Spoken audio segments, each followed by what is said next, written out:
The morning sunlight spilled through the towering glass panels of the bellwether residences, glinting off marble floors and gliding across brushed steel. Inside, the lobby bustled with the quiet rhythm of luxury, heels clicking, espresso steaming, and concierge smiles flashing at predictable intervals. I stood at the far end, near the floral display, adjusting a crooked orchid with careful hands. My jeans and plain black tee set me apart from the building's polished aesthetic. But I'd never cared much for appearances. Not here. Most people walked past me without a glance, assuming I was a janitor, a contractor, maybe maintenance. None of them knew the truth. I owned the building, the entire 51-floor high-rise, every penthouse suite, subterranean garage, and ornamental fern.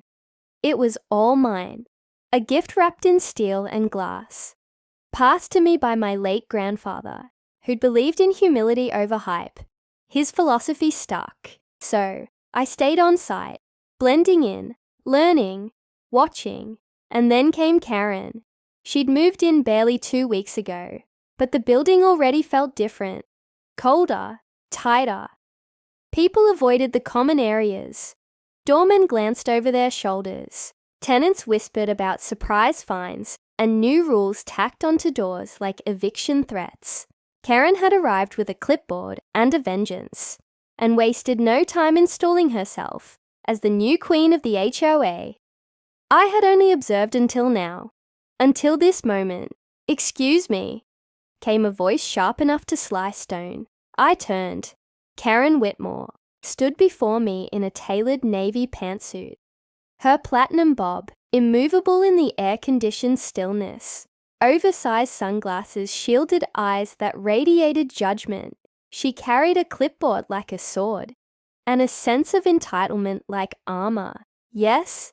I asked evenly. She clicked her tongue and gestured at the orchid I was adjusting. "Who authorized you to be back there?" I was just straightening the display. The stems were collapsing. "This is a high-end luxury residence," she said. "Not a community garden. I work here.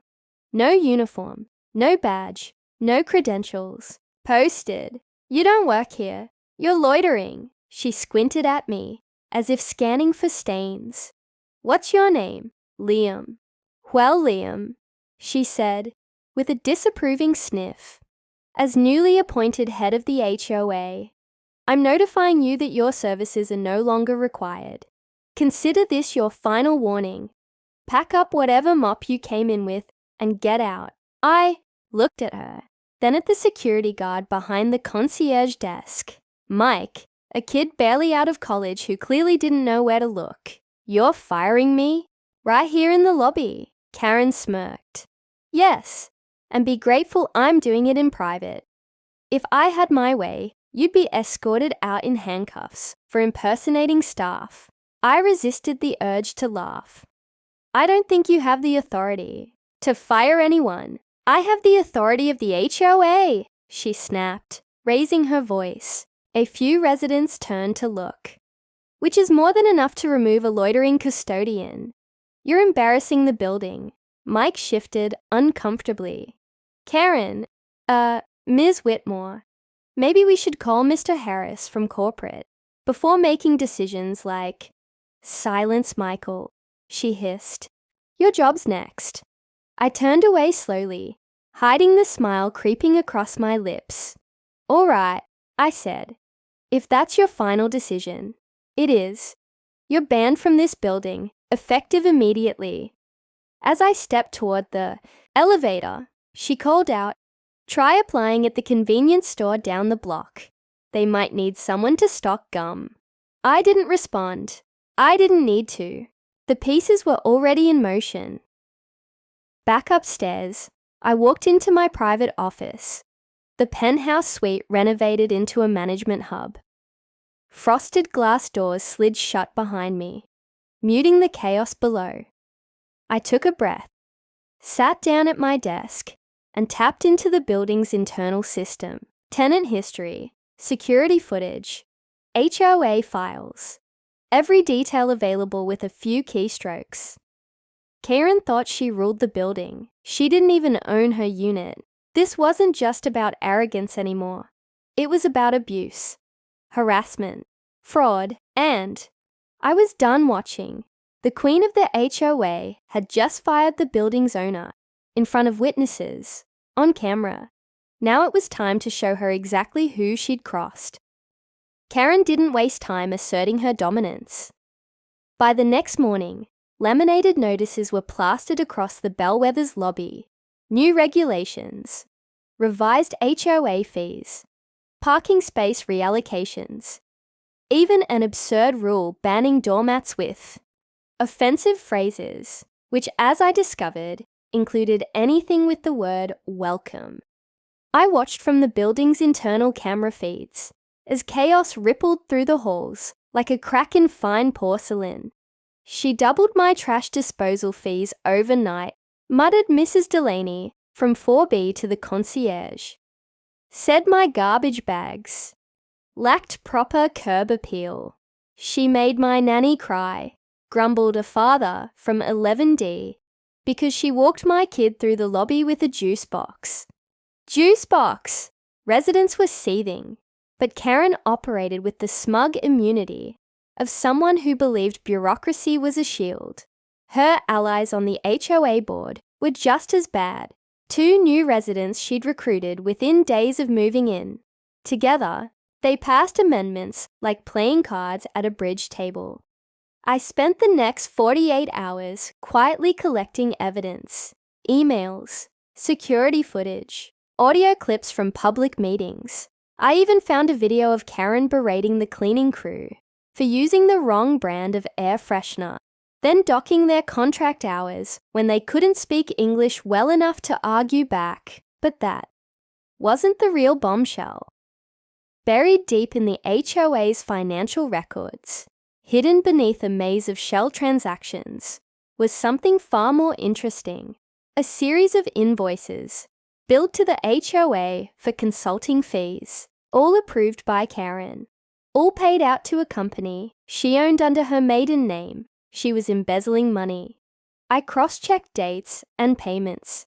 They lined up perfectly with the fees she'd hiked for residents. She was funneling building funds directly into her pocket, hiding behind her HOA title like a queen behind castle walls. I printed everything and slid it into a leather folder. This was no longer just a power trip. It was a criminal enterprise. Still, I wanted to give her one last chance to walk away. At 4 p.m. sharp, I descended into the lobby. Karen was there, of course, seated on the edge of the concierge desk, sipping an iced latte like it was a throne. "Liam," she sneered. Lost again. I ignored her tone.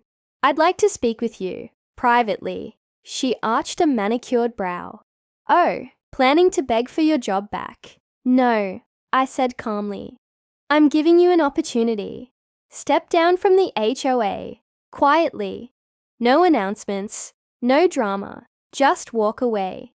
She burst out laughing, a sharp, brittle sound that echoed against the marble.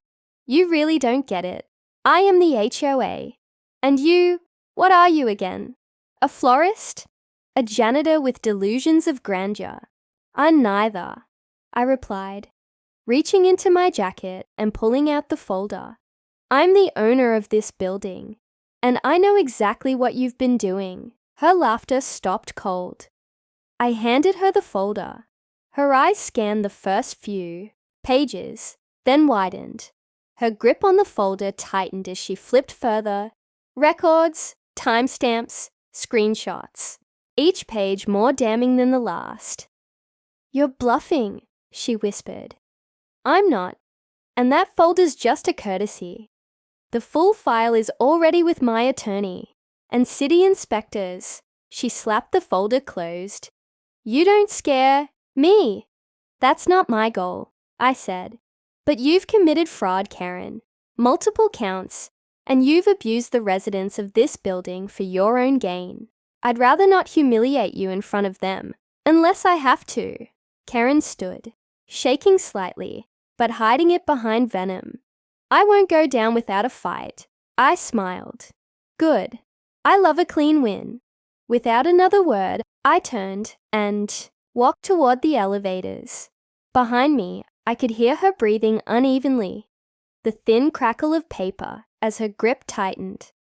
I knew she wouldn't back down. That wasn't in her DNA, and that was fine, because now I had everything I needed. By tomorrow morning, the entire building would know who really ran Bellwether, and what their queen had done behind their backs. The walls she thought protected her. They were already crumbling. By morning, the elevator screens lit up with a bold headline, Special Emergency HOA Meeting, today at noon, in the Sky Lounge. It was the first message from me that the residents had seen directly. No HOA seal, no Karen signature, just plain, direct language. Beneath it, a brief note, mandatory attendance recommended for all owners. Lunch provided. Within hours, a quiet storm gathered in the Bellwether.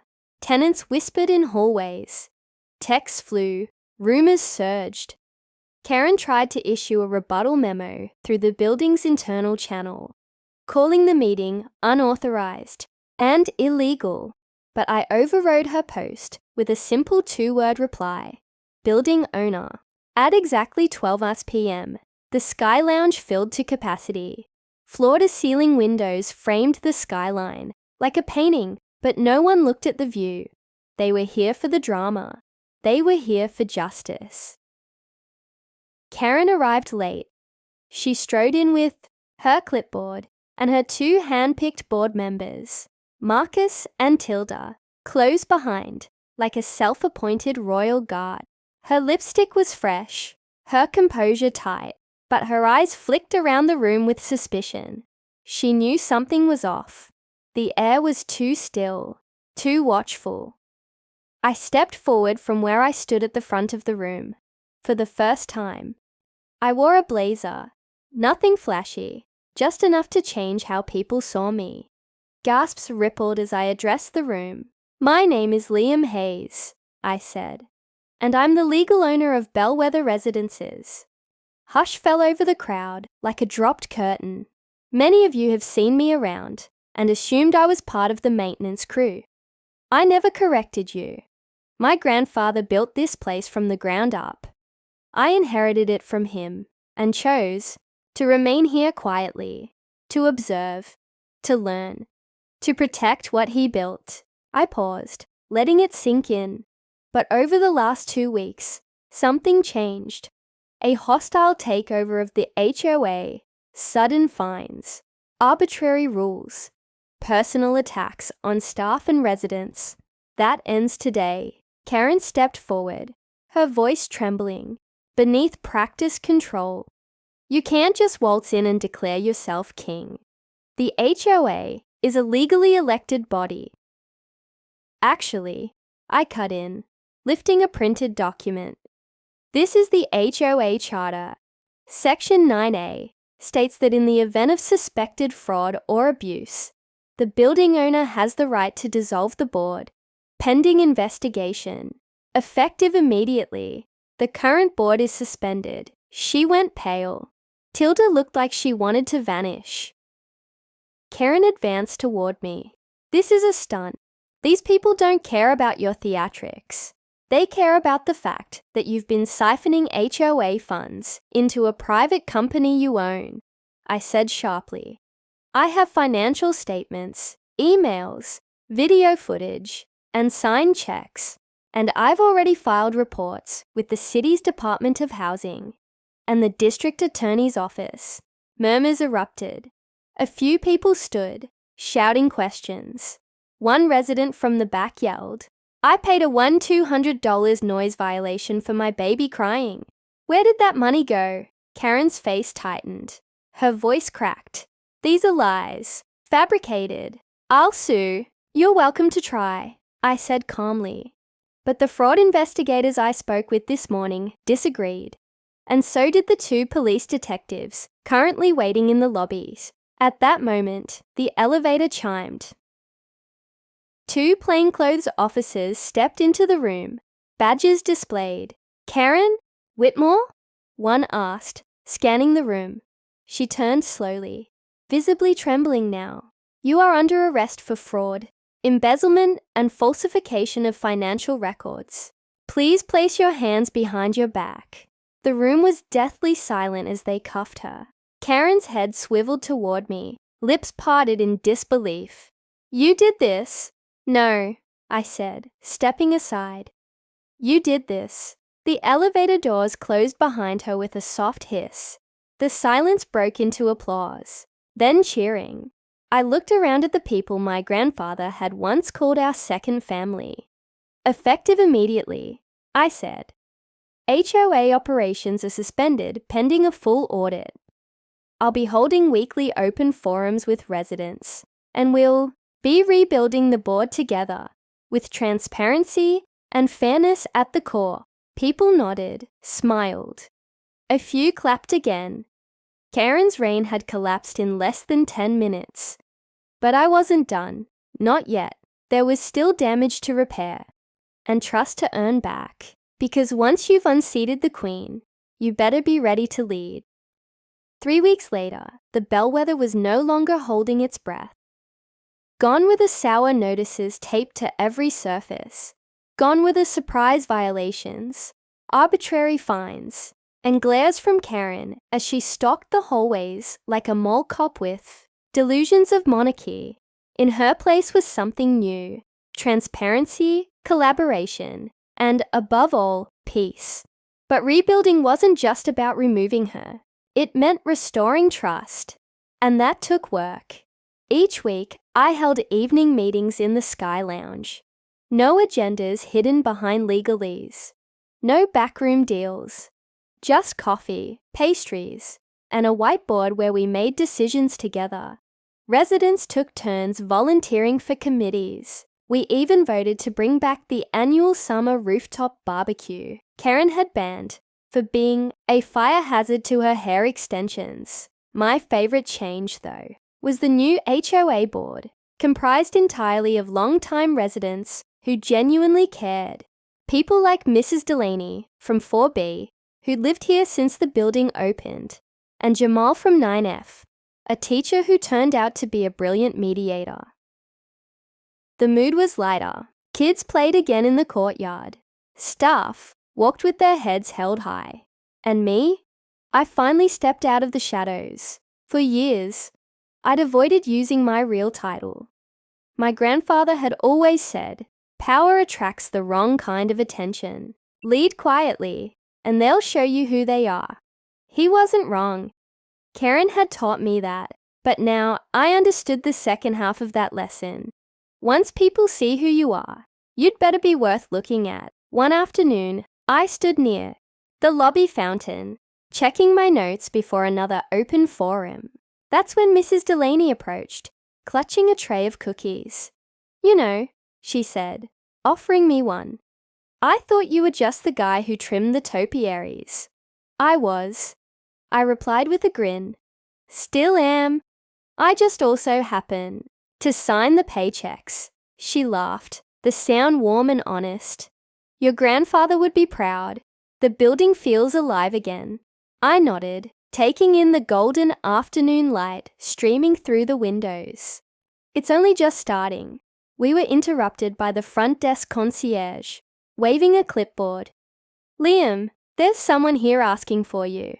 Before I could respond, the front doors opened, and Karen walked in, fresh out on bail. No doubt, her appearance was drastically different. No makeup, no click-clack heels. Her eyes were sunken, and her confidence, once wrapped around her like armor, was gone. "I need a word," she said curtly. I nodded. Outside, we stepped onto the terrace, the city buzzing below. For a long moment she didn't speak. Finally, she said, "You humiliated me." "No," I replied evenly. "You humiliated yourself." I just turned the lights on. She scowled. "You had it out for me from the beginning. I didn't know your name until you fired me in front of everyone," I said. You came into a community, declared yourself ruler, and treated people like obstacles instead of neighbors. You broke the law, Karen, and people got hurt. She bit her lip, eyes darting. I lost everything. The condo's being repossessed, my reputation, my firm.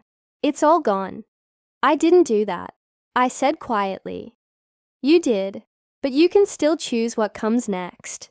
Her head snapped toward me, surprised. You have a choice now. Own your mistakes, make amends, or keep blaming the world and spiral deeper. I'm not your enemy, Karen, but I won't protect you either.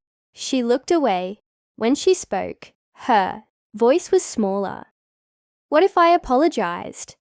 Then maybe someone listens, I said. Eventually, she left without another word. As I re-entered the building, I paused in the lobby. The floors gleamed. Fresh cut flowers stood in tall vases. Scent and soft jazz played from hidden speakers. An atmosphere of quiet dignity. One resident waved from the elevator. A delivery guy gave me a respectful nod. This building had been through a storm, but it had come out stronger. A place once ruled by fear was now led by community. Karen had taught us what happens when power is unchecked. But the people, they'd reminded me what real strength looked like. Not in titles, not in ownership papers, but in standing together when it mattered. And I had every intention of keeping it that way.